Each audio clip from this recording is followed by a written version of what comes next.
Thank you for joining us on Don't Filter Feelings. I'm Lauren Layfield, and on this podcast, we have conversations about the issues that matter with people who have stories to share. This episode is all about drag, and I'm on the set of Hollyoaks with the amazing Cheddar Gorgeous and Imran Adams. Cheddar Gorgeous, welcome to the podcast. Hello, thank you for having me. That is a pleasure. You look incredible. And this is a medium of audio on a podcast, aka we can't see what you're wearing. So for anyone who is wondering, what are you looking like? What's your look? Well, basically I've come as an exploded window box. Because that's how I felt this morning. I thought we're not filtering our feelings, so I'm literally just going to let it all come to the surface. It's amazing. It's a floral concoction. We've got this lovely, what is this? Shirt? That's No, this is like a cape thing? No, it's called a jacket. A jacket? Yes. A blazer. In the business, they call it a jacket? Yes, that's what they do. I know you're very casual wear. Very casual look very today. Casual Bit wear. Too much casual today. Hey, you put a jazzy hairband on to try and impress you. You look lovely. Imran? I love it. Thank you. I love it. I think it's a lovely flare of colour there. It's not as good as your headgear, though. Thank you. Describe it for us. Flowers. Flowers upon flowers. Flowers upon flowers upon. Basically, I have a big box of rubbish that I keep in our drag lab, which is where I make all the costumes. And when I'm stuck for an idea, I'll literally go into it, and I had this bag of flowers that I haven't used in other costumes. So I'll go and I'll buy yellow flowers, and then I'll buy blue flowers for different things. And these are all the leftover bits of flowers that I had. A lot like my emotions. And you've put effort into it, even though it is a podcast. You have put effort into this look today. Concept. You've always got to have a concept, haven't you? I love it. So, first of all, first question we ask everybody who comes on the podcast is, how are you actually feeling today? I'm a little nervous, actually, being on the set with you two guys and being here in this lovely location. I mean, it's not serious. You don't have to worry about me.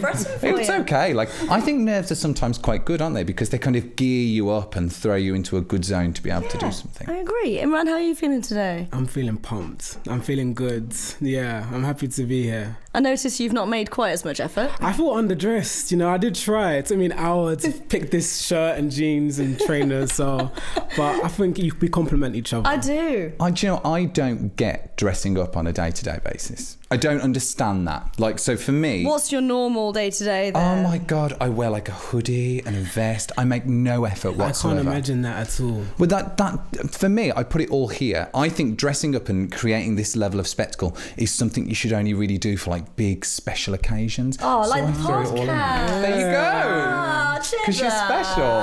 Thank you. But then the rest of my day-to-day life, I think it's just really important to just be relaxed and feel comfortable. I honestly feel like I couldn't imagine you just like slumming it down the shops now, though. Oh my God, you wait and see after the podcast, and this will be off me head.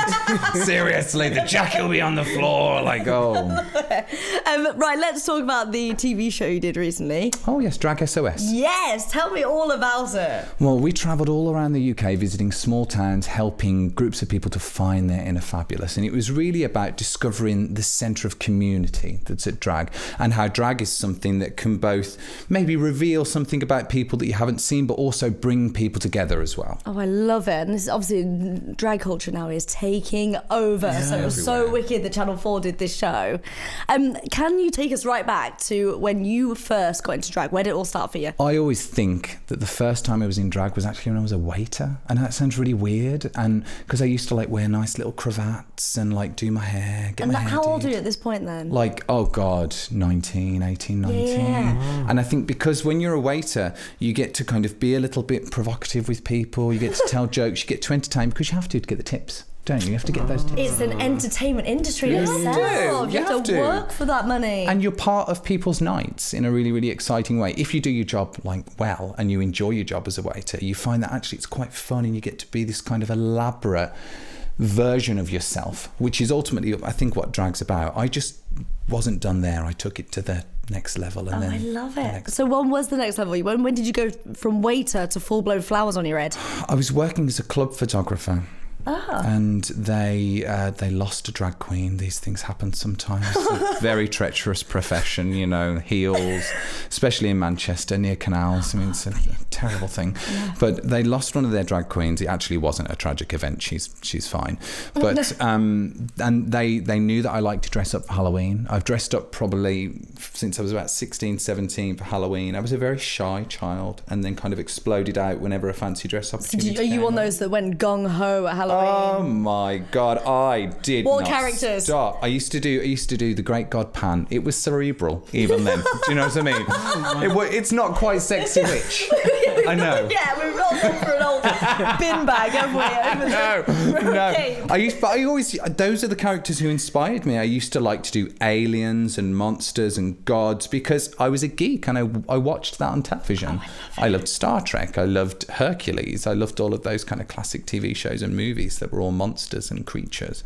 So I used to do that for Halloween, and then they just noticed that I did that for free every time, and they thought, I know, we'll get her to continue doing the photography and get her to dress up as well. Two birds, one stone. I watch RuPaul's Drag Race, mate. So I know RuPaul's Drag Race. It's a little show. Little show. Yeah, you know. You might have heard of it here and there, but the fact you have to lip sync and dance and do your own costumes and act, it's like it makes our job look so easy.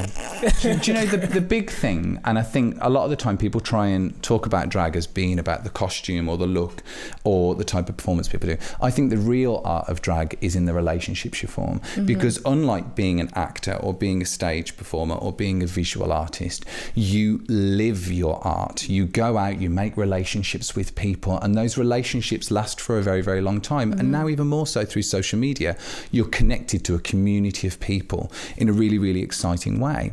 So I think that for me is what's at the centre of drag. It's this kind of network of relationships that we're building. Such as in Drag SOS. That's what the show is inherently about. A lot of people will see it on the surface about, it's just like getting some people to stick a frock on. It's so much more. It's about how you make people feel and going in, like you say, these smaller communities that might not know very much about it, but introducing them to it. It can be about just putting on a frock and having a good time. And I think one of the really, really important things to remember is that we do this kind of big spectacular beauty thing, but we don't take it too seriously, right? And in many ways, that's a really exciting thing, because it teaches us that actually all that beauty stuff, all that effort that so many, both men and but mostly women, do in their day-to-day lives, it is all a bit silly, really. It's insane. You saw me faffing with my hair before we started. What's I doing? Yeah, well, no, it looks lovely. Thank you. It looks lovely. You. Don't feel it's insecure. more silly how serious people take their drag, because I see you in this amazing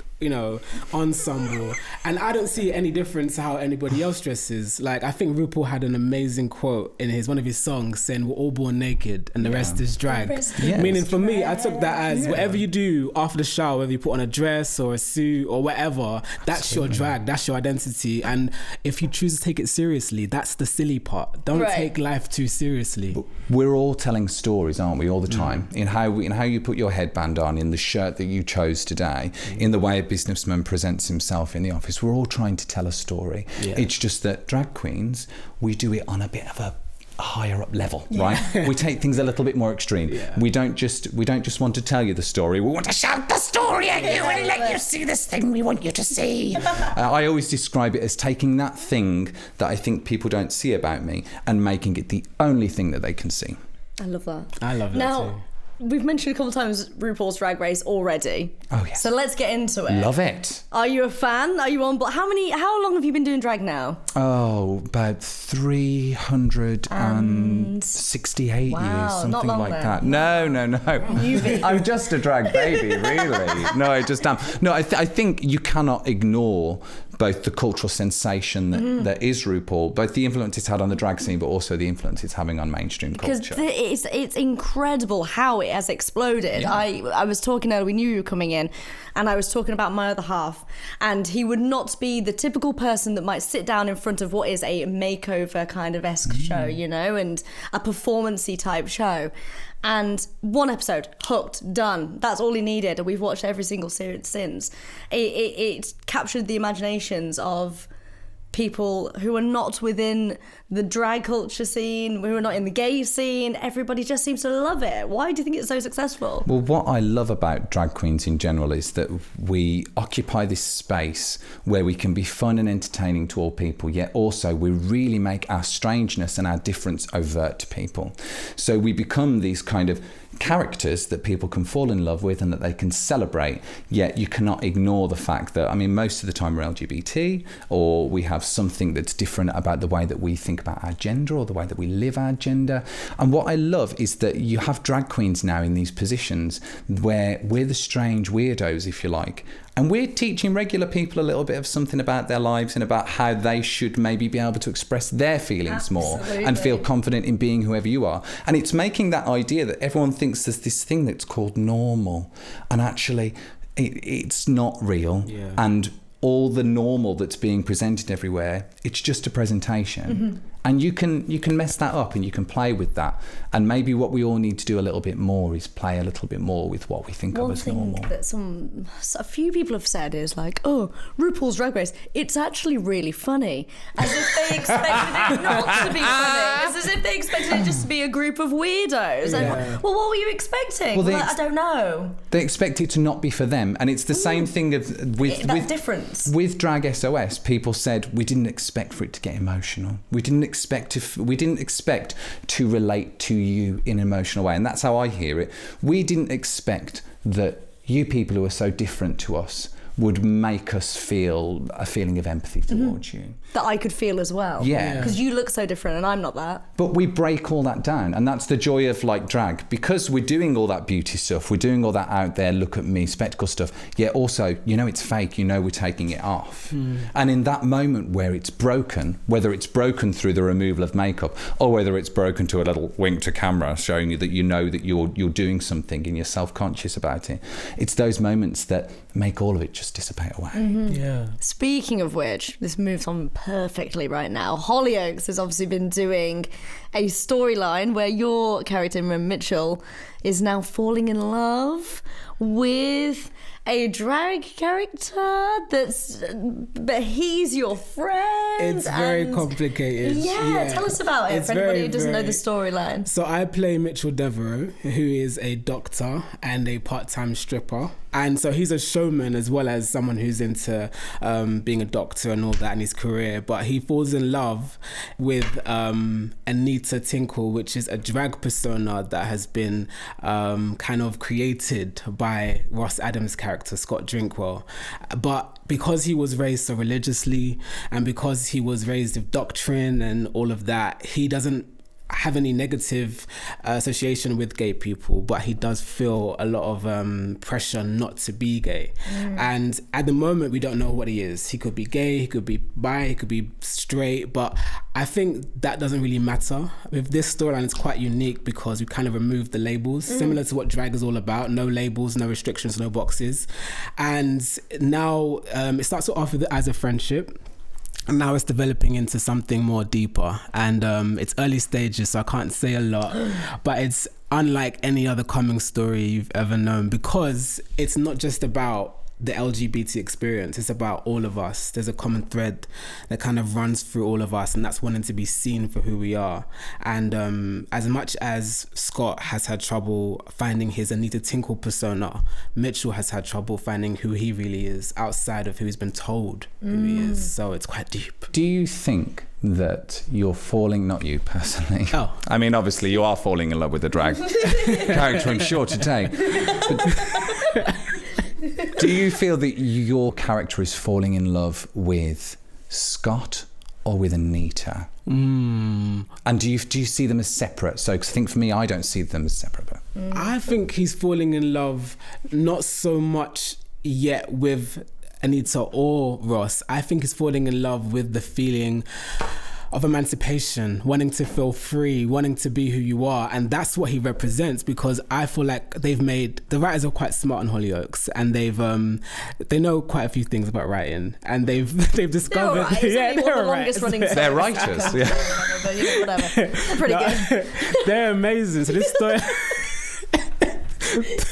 They're amazing. So they started this storyline when I first came in. So they made him a stripper as a showman because Mitchell wants to escape and be who he really is, which is really confident and, you know, outgoing. I think it's a really exciting way to explore how confusing all of this stuff can be, and especially around the idea of a performance persona, because a lot of people do fall in love with people there, and whether that be drag performers, whether that be pop stars, an actor, right? Do you know what I mean? Leonardo you fall in love DiCaprio, with characters. right? You do. You fall, exactly. Yeah, and you fell in love Jack with from Titanic. Absolutely, still number one pinup. Absolutely. So we all have these kind of romances with the people that we think we're seeing in the way that we present one another to each other.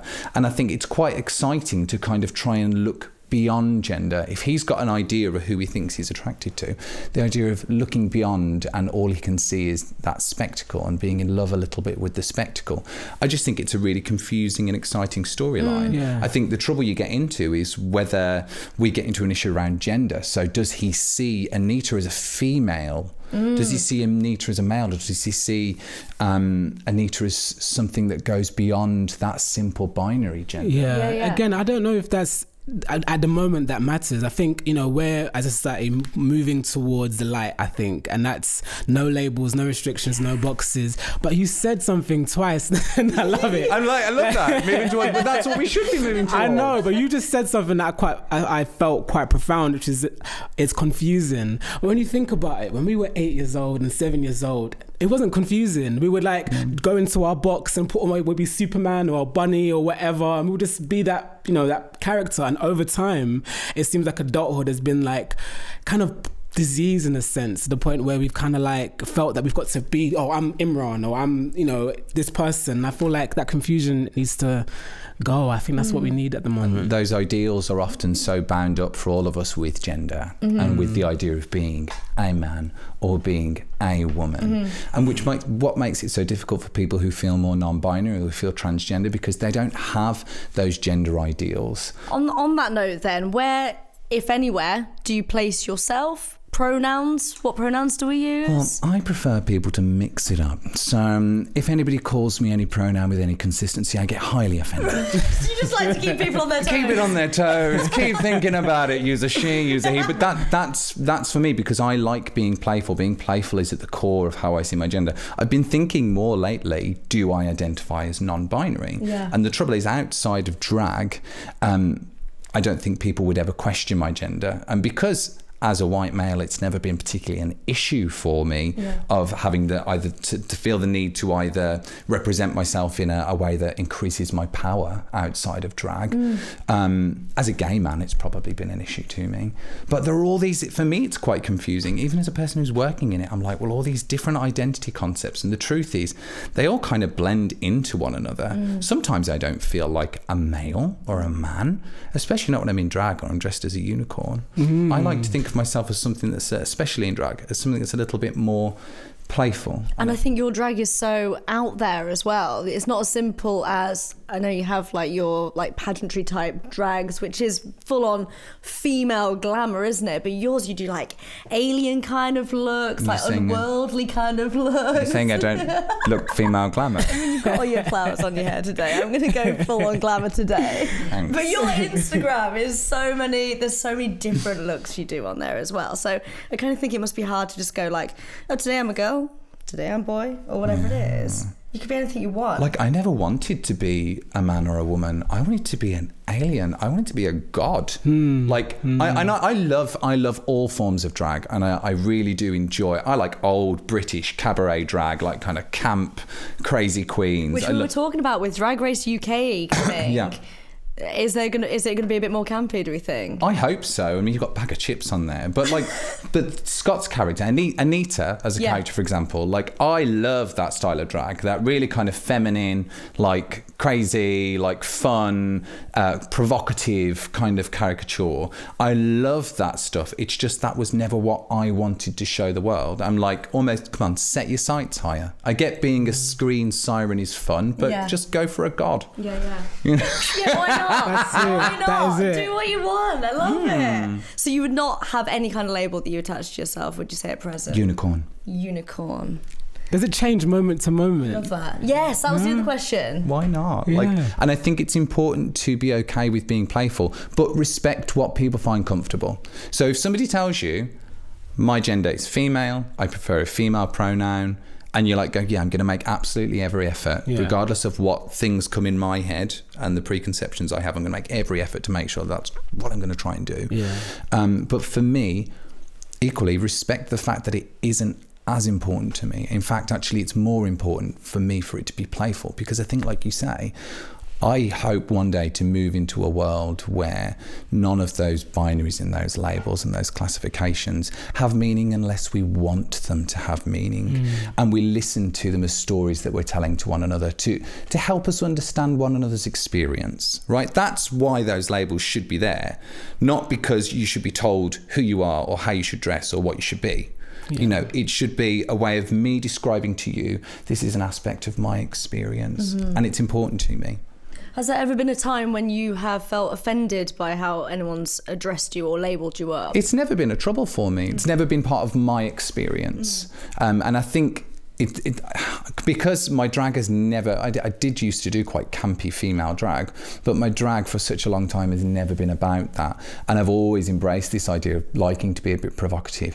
I'm not sure I hold on to when people, because it's wrong for me to say that it doesn't happen, because I get people who attempt to identify my gender when I'm in drag. And the classic one is when you're walking along the street and they go, that's a man, that is. Oh my God. That's a man, that is. Trophy, like, well done, And what's your reaction when that? And there was me trying to hide all this time. But you know, my reaction is normally, I'd normally just say thank you, thank you, because they're not expecting that kind of response. Because when people harass you, they are aiming to hurt you, and normally that says something much more about them and the tragedy of their lives. The need to hurt somebody for whatever reason, the need to actually kind of not validate somebody or identify something that we thought might have been a secret. It's just boring to me. It really is, It doesn't hurt me anymore. Maybe the truth is I've had that so much through my life around sexuality, and then later around gender, that simply doesn't hurt me anymore. Well, if it happens frequently, do you start to build up those barriers so that it becomes more orthodox about do what you want? You build up a way of using it in a way that's productive. I think it makes me more angry when I see somebody who is misgendering a transgender person intentionally, or somebody who is calling somebody out for being bisexual or gay or whatever, or somebody who is attempting to hurt somebody who isn't in the same position of strength that I feel. And because those people have made a decision to choose and say, I am a man or I am a woman, and then someone's trying to remove that from them, feels particularly nasty. It's hard for them. And that's the thing, that, like, as a human being, if you see another human that's finding something else hard, why would you try and make that hard for them? You pathetic person. That is a pathetic thing to do. And I always say, one of the things I really enjoy and what I think is really important about drag, if I can go out there, and a lot of the time, you've got to remember, I get a very positive reaction from most people. All throughout filming the show, we had a great reaction. All over small towns all over the UK, people loved us. And what I think is really amazing about drag and the special thing that it does, if I can go out there and people can maybe not know whether I'm a man or a woman, or maybe not really understand what I'm doing, but still celebrate me, you know, still maybe go, oh, that's fun, that's cool, that's amazing, how wonderful, oh, how interesting, it's making me think. If I can do that and be this out there and different, maybe it makes it okay for somebody who's just trying to walk to the shops, who feels a little bit different. Not as out there and different as I am, but feels that people might look at them as if they're a little bit different. Yeah, I've experienced that. I had a friend who, he was gay, and his mum was really, really homophobic. But then every Friday night, she would turn it on to Alan Carr and Graham Norton, and at the time was the Paul O'Grady show, and these are all out and proud gay men on TV. And I asked her when I was little, I was very confident, and I was like, you're homophobic. Oh, you just went there. Yeah, I was like, you're homophobic. Went there. Good for you. And obviously most homophobic people get offended by the word. And she was like, yeah, but you know, they're funny. I like them. They resonate with me. And I feel like a lot of times drag, they want to push the envelope and be provocative, not to get a bad reaction, but to feel that connection. And I feel like when you do, you kind of see that we're more alike than we are different. That's it. I think that's what drag is all about. That's it. And that's it. I always say that when I go out in drag, you can't help but be connected to me. Whether you hate me or whether you love me, you've seen me. Do you know what I mean? And that starts a relationship, it starts a dialogue. I'd love to ask you the same question. Oh, go on. Have you ever been offended by how somebody's related to your gender or your gender identity? Have you ever struggled with that? As a woman, I'm assuming you're a woman. I am a woman, yeah. I would say the only example would be that I've always been what you might call a tomboyish woman. So in terms of my gender, the only issues I've had has been around what's been an acceptable way to act as a girl and what's not on to be a part of the boys, that kind of dynamic. But not so much that I have to worry about it on a daily basis. It's more been a what is appropriate behaviour? And the answer to that is my behaviour has nothing to do with my bits. It doesn't have any kind of connection, I'd say. Yeah. But what is that addiction to control when people want to tell you should be wearing this, you should be doing that? Why are people so addicted to wanting to control other people? Is it because they lack control in their own lives? Is it a reflection? I think it's fear that you're going to devalue something that they find valuable, right? So because it means a lot to them, the idea of what makes me a man or what makes me a woman, you know, I think people fear that they see somebody defying that convention that's linked to their bits, you know, because that's what we're told, isn't it? You know what I mean? You've got that bit, you're a boy. Exactly. You've got that bit, you're a girl. And if you see somebody who's got that bit going, well, actually, this whole bunch of stuff that you've built up around the idea of being a boy or a girl isn't important to me, and you've built your entire core of your identity around that, you're like, oh God, well, if that's not important to them, then is it important to me? And I think people need to get past that idea of going, just because their experience isn't my experience doesn't mean that your experience can't be what it is. Yeah. I'm not trying to ruin anything. Yeah. You know what I mean? I think drag performers, people who are visibly different, trans people, they're not trying to force anybody to live their gender in any other way. We're just asking you to think about it, maybe. Yeah, equality. Yeah. In terms of the popularity then of drag, obviously drag races, like we've discussed, become a huge thing. I was saying earlier that there's a little bit of me that feels a little bit guilty as a straight female, that I'm kind of, what's the word? I enjoyed this space that has been so much your space for such a long time. Is it? Am I justified in saying that? That you feel guilty? Yeah, obviously it's such an important space for the gay community to have their space and to not have straight people come in and get all up in it. And now you're getting like everybody walking down the street giving it Yas Queen. And I don't. How do you feel about it? You have been suppressed by the patriarchy your entire life. Yeah. As a person, with a female, as a person who has a vagina and has breasts and who presents female, you have been suppressed and been told what you are supposed to do and how you are supposed to be for your entire life. Men have as well in a different way, you know what I mean? But women particularly have. For one oppressed group to deny another oppressed group a way to feel a little bit more free, that's wrong. Oh my God, this has just made all my guilt just disappear. I could cry. Good. Honestly. Good. Honestly, you've made all that guilt I felt just good. Go. Because the sooner we get to that place where we can all embrace being playful, the better. So what about For like everyone, at for men, Pride and women. things? Do you know, if you see like a big group of straight people at Pride, are you just like, get out? Or are you just like, no, welcome? I think Pride in general can be problematic in so many ways. Pollution. Do you know what I mean? Like plastics. Like, let's talk about the real issue with Pride. Quite frankly, I don't care whether you're gay, straight, bisexual, a man or a woman. Could you just stop buying lots of plastic rubbish? Thanks. That would be really great. This is going to be episode 2. I know. Right? Drag Come on. and environmental issues Oh, together. I can do them all, darling. I can do all the issues, I promise you. But I think guilt, if you feel guilty, I feel that's stopping us from moving forward, especially the conversation and dialogue. I feel like women is the last group of people that should feel guilty for anything. Just looking at, the trajectory of history and the, evolution in terms of equality. But I feel like if we stop feeling guilty and realize privilege creeps up in most people's lives to some extent, more than others, I feel like we need to less guilt and more coming together and really realizing that we're more the same than different. I think that's what we kind of need to do right now. I feel like you should be a new prime minister or something. You just blown it. Do you know, the other thing I wanted to say to you about women and drag, and I think this is a really important point to make. A lot of people draw that tradition of drag to the idea that only men were allowed to play women on stage in Elizabethan England, and they argue that at its core drag is about men dressing up as women. That's a lie. It's not true. And the perpetuation of that idea of a drag tradition being men dressing up as women, that is not a drag tradition, that is a patriarchal tradition. The exclusion of women from the art of drag, that is patriarchal oppression. I'm very interested because I have a friend who is a girl and she does drag, and I said to her, how do people feel about it? And she said, it's hit or miss. Some people, they welcome it, they embrace it. And she said some people do think that it is a space for men to be dressing up as women and that I'm kind of not welcome. Why? I'm like, wow, it's interesting. It depends where she goes. It's the same argument that kept women out of law, that kept women out of medicine, that kept women out of every single profession, that denied women the vote.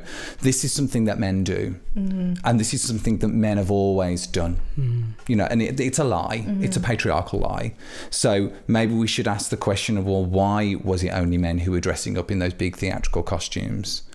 And if we can even draw that it's a tradition, maybe it's something we need to address now. I always think, who cares what drag was? Let's think about what we want drag to be. Yeah. Have you ever felt a responsibility to your community while you've been doing drag?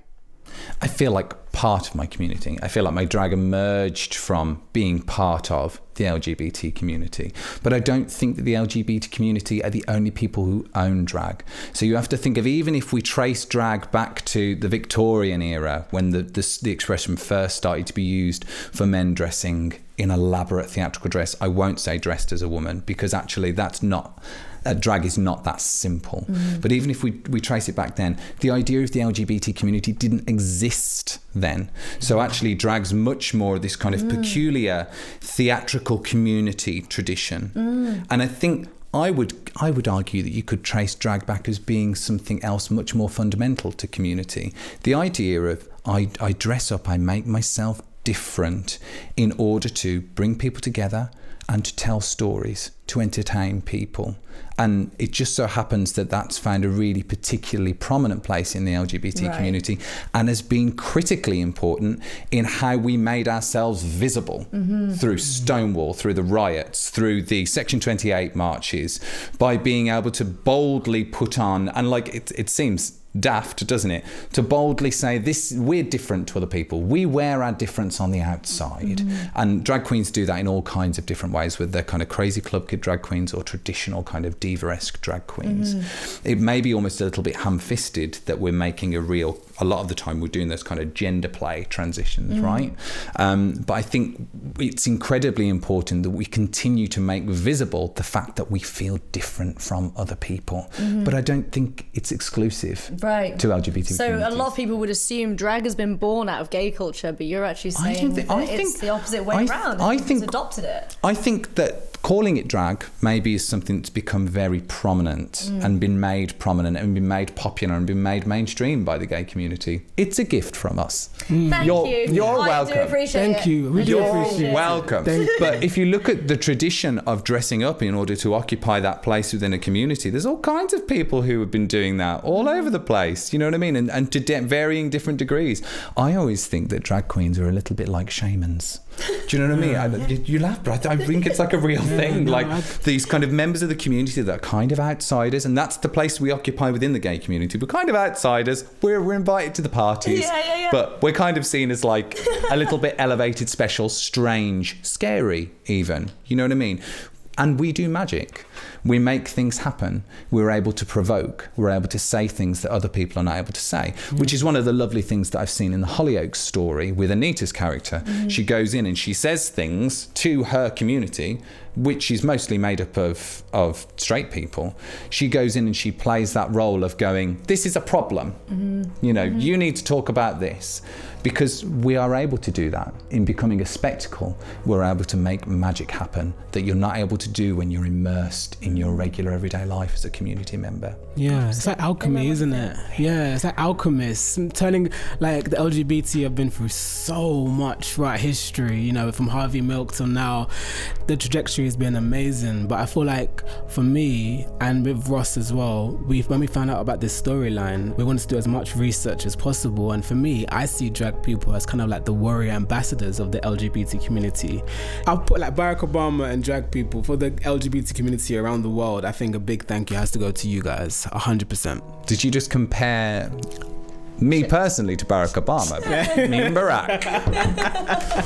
Cheddar and Imran, thank you so much for joining us and not filtering your feelings. If you want more Don't Filter Feelings, you can search for the hashtag or check out Hollyoaks on your social feeds.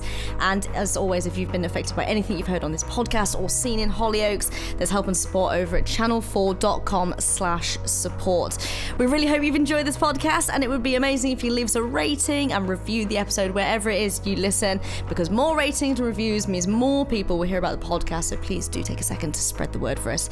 Coming up in the next episode of Don't Filter Feelings. If you spot behaviour, that risky behaviour when you go home and you're thinking, oh, I'm really worried about that person, you need to ask them the question.